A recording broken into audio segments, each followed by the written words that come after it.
Hello there and welcome. My name is Bob Proctor. I got up this morning and I picked up my phone and I looked and I had a quote on it by Dr. Seuss. He said, "To the world you may be one person, but to one person you may be the world." I read that and I looked at it and I read it again. To the world you may be one person, but to one person, you may be the world. And my mind went back, bang, like that, to 1961. I met a man, his name was Ray Stanford. Ray Stanford literally changed the direction of my life. I was a very lost soul. I was 26, only 2 months high school education, dumb jobs, factories, bars. And he said, "Bob, why don't you change the results you're getting?" He didn't know me real well, but he could see I was losing. And it never entered my mind I could change my results. He said, "Do you read anything?" I said, "No, I can't read." Now, that wasn't true. I could, but not well. I have since found out I read about as well as most people. The average person reads at about a grade 7 level. And from that point on, they never improve upon their skill of reading. He gave me this book, and he said, the author of this book, Napoleon Hill, spent his entire life studying 500 of the world's most accomplished individuals. And he put what he learned in this book. He said, "I think it would be a prudent move on your part if you spent the rest of your life attempting to understand and apply what he wrote." Now, as strange as it may seem, that's exactly what I have done. From the time I was 26 until today, I'm 86. I have read that book every day, a little bit. I devoured it at first. See, I got a lot of stick around it because it's fallen apart. My assistant, Gina, who's worked with me now for 34 years, she wanted to take it and have it all rebound. And I said, "Oh, no, Gina, don't change the energy of the book." Well, everything in my life changed so dramatically. I started cleaning an office, and all of a sudden I was cleaning offices in Toronto, Montreal, Boston, Cleveland, Atlanta, and London, England. I mean, over a 5-year period, my life changed like night and day. And I was living in England. I was earning over $1 million a year, and I was being very, very irresponsible. I'd go down to the Playboy Club on Park Lane, and I'd play roulette. I didn't care if I lost because I knew where the money was. And one day, it was like I had a euphoric experience. Something just stopped me in my tracks. And it was like a little voice in my head said, "You're being totally irresponsible, Proctor."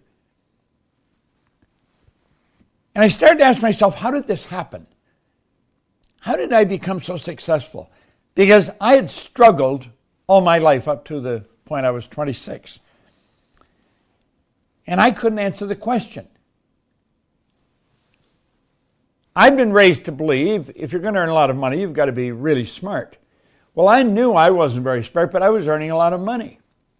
I was raised to believe if you don't go to school, you can't win. Well, I hadn't gone to school.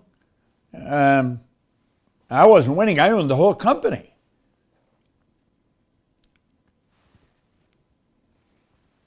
And I couldn't get anybody to explain how did a guy with no formal education, going in the wrong direction, bang, just like that, turn around and start going in the right direction. And I thought somebody has to know, and I'm going to figure it out. And so I began to study, and I never stopped. I would go anywhere to gain an understanding of why we do what we do and why we don't do many of the things we want to do. And I found out there's only 5, 6, 7% of the population that really live the good life. We're God's highest form of creation, and yet we act like we don't know the war's over. As a people, I'm talking about the masses, a good 90% of the population. Here I had changed and I didn't know why, so I was non-transferable. I couldn't tell anybody how to do what I had done. Took me 9.5 years, and when I got the dots to connect, and I found out why I changed, I made up my mind I was going to spend the rest of my life teaching this. And that's exactly what I did. I divested myself of the company, and I went and I got a job in Chicago with Earl Nightingale and Lloyd Kona at the Nightingale-Kona Corporation. Here I went from over $1 million a year. I took a job for $18,000 a year. I was prepared to pay them to let me work there. I wanted to study them. I wanted to find out what made me tick. And I have never stopped. Now, I went to work for them, and then I went out and I started my own company. You see, we were at the Nightingale-Kona Corporation, we were selling success programs. We'd sell them. It was on record at first, and then on cassette. And I did that for 5 years, and I was doing very well. But the people I was selling the programs to, they weren't changing. And I realized that just getting this material wasn't enough. You had to be taught how to use it. So I went to Lloyd Kona, and I said, Lloyd, why don't we quit selling recorded programs, start to give them away? We'll teach a seminar and teach how to use those programs. No, he said, Bobby, we're staying in the cassette business. Leave the seminar business to Carnegie. So I thought, no, it was time for me to leave. I left and I sat down in a house on Maplewood Lane in Glenview, Illinois. And I took my pen and I said, I'm going to build a company that operates all over the world. Today, the Proctor Gallagher Institute operates in 89 different countries. I'm sitting here in our studio, and we can broadcast all over the world. This is like this mini TV station we have. Just recently, we broadcast to 119 countries, a few thousand people, teaching a seminar on the science of getting rich. It's fascinating information. Well, after working at this for about 22, 23 years, I wrote this book called You Were Born Rich. And the idea behind this is that everybody's born rich. Most people are just a little short of money. You've got deep reservoirs of talent and ability within you. The trick is to figure out how to bring it to the surface. Now, that was put together after studying and working with this for 20-some years. But that was 36 years ago I wrote this. I have never stopped studying this information. In a matter of 2-3 weeks, I'm going to be running a master class. I'm going to take a group of people who are seriously interested in changing the direction of their life, compounding whatever success they're enjoying. And I'm going to work with them every week for 6 months. And I'm going to teach what's in this book that I've continued to study for another 36 years. Now, I want to go through the subject matter that's in this book. Here, the first chapter is me and money. And I put that as the first chapter because I sat down when I decided to write the book and I segmented all the changes that I took place, trying to get the dots to connect. Steve Jobs says you cannot connect the dots looking forward, you can only connect them looking back. So I looked back. Where did I start and what happened? And what happened was I started to understand something about money. I never had any. I always needed money. Well, I learned quite a bit about money. And that's why the first part of this is on money. We'll be studying that for a couple of weeks itself. Let me ask you a question. How many sources of income do you have? Do you know that wealthy people dating right back to the ancient Babylonians have always had multiple sources of income? All last night while I was sleeping, I was earning money. You can earn more money when you're sleeping than you can spend when you're awake. Now that may sound like an exaggerated statement, but it's really not. You see, you don't go to work to earn money. You go to work for satisfaction. You provide service to earn money. And when you can find a way to provide service all over the world You'll have money coming in from all over the world. I provide service all over the world, and I can show you how to do it. And in this first chapter, we'll do that. We even got a company to help you do that. Me and money. Prosperity consciousness. Prosperity consciousness. This is not taught in school. You can go right through our educational system and learn absolutely nothing about earning money. I find this subject absolutely fascinating, and I'm going to tell you, you will too. Ask yourself this: do you have more money than you need? Well, the next chapter in it is how much is enough. I'll tell you how much is enough. When you've got enough money to live the way you choose to live, for as long as you think you're going to live, then you've got enough. Most people don't know how much is enough. They really do not know. How do you really want to live? Because you're quite capable of doing it. How do you really want to live? See, I'm living today the way I really want to live. Man, I live a wonderful life. I'm 86. I got the energy of a 36 or a 56-year-old, and I work all over the world.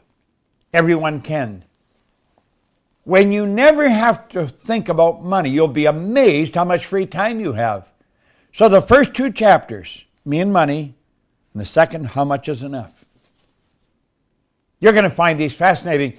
Now think of this for a moment. If I was working with you every week for 6 months, 2 hours a week, you'll be given this book. Here it is here, in this format. You're going to receive it in this format. This is a beautifully leather-bound book. You'll have your name inscribed in gold here, and it will be an autographed copy. You'll also be given a ring binder with exercises in it, because we're going to study this for an hour, and then we're going to get into exercises for an hour. Every week. You'll have exercises to do through the week. I guarantee you, your life as far as money will change almost right away. Now think. The third chapter is the image maker. Do you know that everything, this phone, this book, this sand timer, it was an image in someone's mind before it ever became a thing. Thoughts become things. This pen, I remember the first ballpoint pen I ever saw.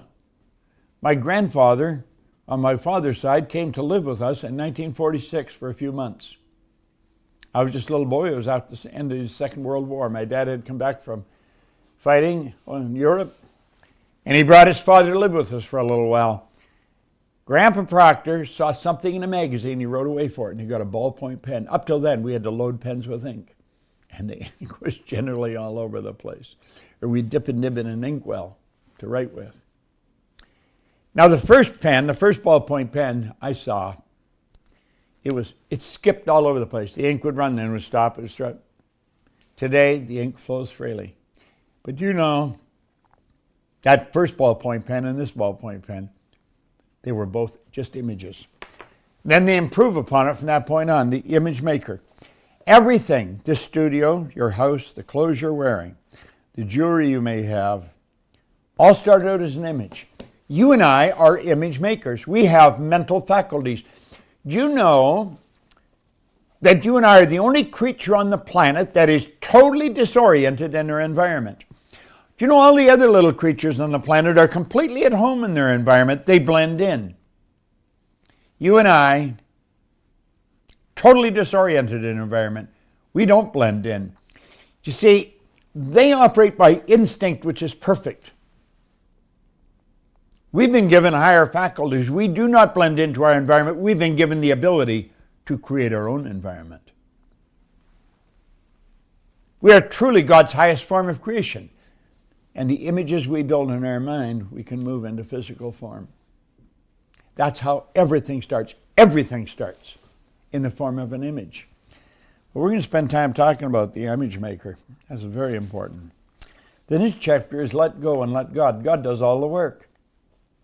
Now, most people's religious education is pretty shallow. Mine is, but my study of the mind is great. And I found out how God does God's work. God works by law. Dr. Werner von Braun was asked by President Kennedy what it would take to build a rocket that would carry a person to the moon and bring him back safely to Earth. Now, Dr. von Braun was the father of the space program. He said the will to do it. Get an image in your mind and hold that image. Well, of course, it happened. It was believed for a long time science and theology were antagonistic. Well, if you study it, you'll find out they're not.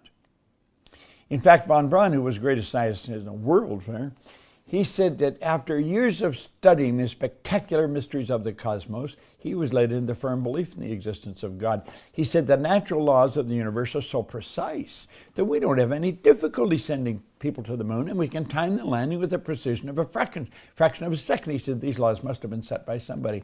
See, the law is God's modus operandi. We've got to start to understand the laws. Most people do not. The next one is expect an abundance. Now, I was in the movie The Secret, and with a number of other people. Over 500 million people saw that movie, The Secret. And The Secret talked a lot about the law of attraction. Well, you only attract to you what you expect. Expectation is a mindset. And as you build that mindset, you set up the law of attraction. Expectation. The next one is the classic. The law of vibration. Think of this for a moment. This little phone, it's actually a computer, isn't it? This operates by the law of vibration. That's how it operates. See, every level of vibration is referred to as a frequency. Our phone operates on a frequency. When I was a little boy, we never had a phone at our house. I was probably 15 years old before we had a phone, maybe 16. I even remember the first number. It was Oxford 3137. And the phone we got was a party line. When you picked up the phone, you could hear everybody else. They were picking up the phone. There might have been 100 people on that same frequency. Today, we have millions, literally millions of people, all have their own phone. They have their own frequency. I've got a frequency of my own, and you have one of your own. Why didn't we all have phones back then? Because we didn't understand the law of vibration. We didn't understand these laws. We didn't understand frequencies. But you see, we do understand it today, and because someone understands the law of vibration and knows how to program this thing to operate on a specific frequency, I can communicate to you, and you can communicate to me. In fact, we're communicating right now on a frequency. Well, I want you to think of this for a moment. This body you're living in operates on frequencies. That's right. It operates on frequencies. And as you start to understand the law of vibration, you can start to take control over your life. Most people don't even want to study it. That's how we leave that for the scientists. And if they go to look at the law of vibration, they would probably dig into a scientific book. I didn't get this from the scientists. I've got it on a very practical level where a child will understand it. And when you start to understand this particular part of this program, of this master class on Born Rich, we'll show you how to develop your riches because you are born rich. You have deep reservoirs of talent and ability within you. And we'll show you how everything in this universe operates on frequencies. Everything operates on frequencies. We have to get on to the frequency of the good that we desire. You'll say, is this too heavy for me? No. I teach this to children. And I teach it to adults at the same time. The adults don't get bored, and the children are fascinated. When we start teaching the law of vibration, you are really going to start making headway. The success of your business is dependent upon your understanding of that law. Then we have the risk takers. If you were raised like I was, you were probably raised with the concept it's better to be safe than sorry. I'm going to tell you something, that is an outright lie. It is not better to be safe than sorry. People that play it that way, they're playing it safe, they go through life like this. It's one dull experience. Life should be an exciting adventure. It should never be a bore. If you're not taking a risk, you're not winning. I think Helen Keller, the blind lady that taught us all so much, she said, if life isn't a risk, it's nothing. And she was right. Well, we get into the risk taker, and you're going to love it. You're going to absolutely love this part of the mastermind or of the master class that I'm teaching. You should get into this. I don't care what you have to do to get into it. Make up your mind you're in it.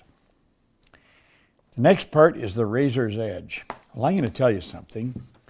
The line that separates winning from losing is as fine as a razor's edge. There was a movie made on that. Daryl Zanuck taught the movie, was director of the movie. In fact, there was a center page spread in Life magazine way back many years ago when the movie first came out. Had all the actors and then all the stand-ins. And it showed the difference in their income. It was vast. One person would be earning $75, the other person earning $75,000. The difference in them was as fine as a razor's edge. And as I look back in my life, the change that took me from where I was to way ahead in life, it was as fine as a razor's edge. In fact, it took me 9 months to figure it out. The change was so simple. It was so simple and so obvious, I was missing it. Now, you can benefit from what I've studied. I've studied this subject now since 1961. Every day. I'll guarantee you in this master class, everybody in this master class, you're going to develop friends. We're going to have people in the master class from all over the world. You're going to develop friends that will last a lifetime. You may do joint ventures with them because you're all going to have multiple sources of income. The razor's edge. Well, I'm going to tell you, it was a very small change that I made. It changed everything in my life. It's like here, just let me take a look at that again. It was like that quote. I want to make sure I got it right. To the world, you may be one person, but to one person, you may be the world. Such a small play with words, but such a great change in the meaning, isn't it? The next one, the second last one, is in don't think in reverse. Have you any idea how much time people spend thinking about the past? They spend so much time looking into the past. Now think about this for a moment. The sand in the top of the glass represents the future. The sand in the bottom of the glass represents the past. Now you notice the sand is running here. You cannot get it back. It's gone. The sand right here in the center, right here, that's all we have to deal with is what's right here, right now. You know, there's an interesting story to this. When I was a little boy, my grandmother used to always be saying, "I'll soon be gone, dear, I'll soon be gone." Grandma acted as though she just had a little bit of sand left, when actually she had a lot. I think when she started to say that, she would have probably been around 60. And to me, she was a very old lady. I've since changed my attitude about that. But she was a very old lady, and she'll say, "I'll soon be gone." Grandma lived to be 94. 94. She just went to sleep one night and the angels came and took her away. You see, she thought she just had a little bit of sand. She had a lot. Now, I chummed around with another young guy named Bob Yates. We were 16. Bob was driving in the Kingston Road Highway into Toronto, and he ran into the abutment of a bridge. His life was snuffed out like that. If you had asked Bob a half hour before that accident how much sand he had left, he probably would have said a half a century for low. He didn't have a half an hour. So here's Bob at 16, probably thinking he had a lot of sand. He only had a little. Grandma at 60 thinking she only had a little. She had a lot. The truth is, you don't know how much you got. Neither do I. But I'll tell you one thing. We have an obligation to live life to its fullest. Help as many people as we can. Do as much good as we can to ourselves and others. And all we've got to deal with is what's right here, right now.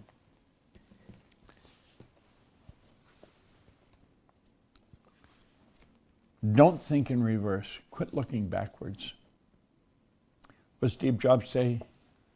You can't connect the dots looking forward. You can only connect them looking backwards. That's where most people spend all their time, connecting the dots, living in the past. Get off into the future, where you don't know what's up there. That's what makes it so exciting. You will love it when we get into this. In the last part, but certainly not the least, the vacuum law of prosperity. You see, nature absolutely abhors a vacuum. You must make room for the good that you desire. You've got to create a space for the good that you desire.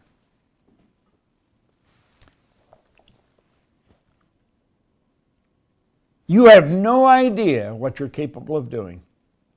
I know I don't have any idea. I'm forever trying to figure out just what I'm capable of doing. It's a marvelous way to live. Well, this master class is going to change lives. There's just absolutely no question about it. We're giving you the book bound in leather because we want you to treasure this, and you are going to treasure this just like I'm doing with the one that I've got bound in leather, that I've been studying now since 1961. We want you to treasure what you're going to get. I'm going to show you stuff in here that'll just make your head spin. You've got so much going for you. Now, some of you say, well, I can't afford it. Now, I want to talk to that for a moment. If you're saying you can't afford to do this, I think what you should do is ask yourself, how many other areas of your life does that show up in? How many things is it that you would really love to do, but you can't afford it? Do you know most people never, in their whole life, drive the car they would really love to drive? They never take the trips they'd love to take, or shop for the garments that they want to wear where they want to shop. Never buy the house they would love to live in. Why? Do you know there's no end to the amount of money you can earn? I'll tell you one thing. If you have trouble putting together the money to do this, it'll be the last time you'll have trouble putting the money together. I'm going to show you how to solve that problem forever. Now, I used to say if I had to borrow the money from my grandmother to get what I really wanted, I'd borrow the money from my grandmother. That's where I used to get the money when I didn't have any. And I always paid her back. If you have to borrow the money from your grandmother to do this, borrow it. You will be so glad you did. This is going to be one of the most phenomenal experiences that you'll ever have. And I'm going to tell you, in all the years I've been in this business, I've never done something quite like this. I'm really looking forward to this. It's going to be a phenomenal class. I've been studying all this stuff. Well, I've been studying everything that's in this book that you're going to learn from for 36 years. It's classic material. Listen, just make a decision right now, you're going to do it. You see, I learned in here, successful people make decisions very fast, change them very slow, if and when they change them at all. The only prerequisite, something you're going to learn for making a decision, is do you want to? If you want to, for God's sake, do it. You will be so glad you did. And I'll look forward to working with you. This is Bob Proctor. Thank you. I hope you enjoyed this video. We put a lot of good information up here, and it causes everything in your life to get better. If you'd like us to notify you every time we put a new video up, hit subscribe and then turn on notifications. Check out all our videos, and we will notify you when we put a new one up.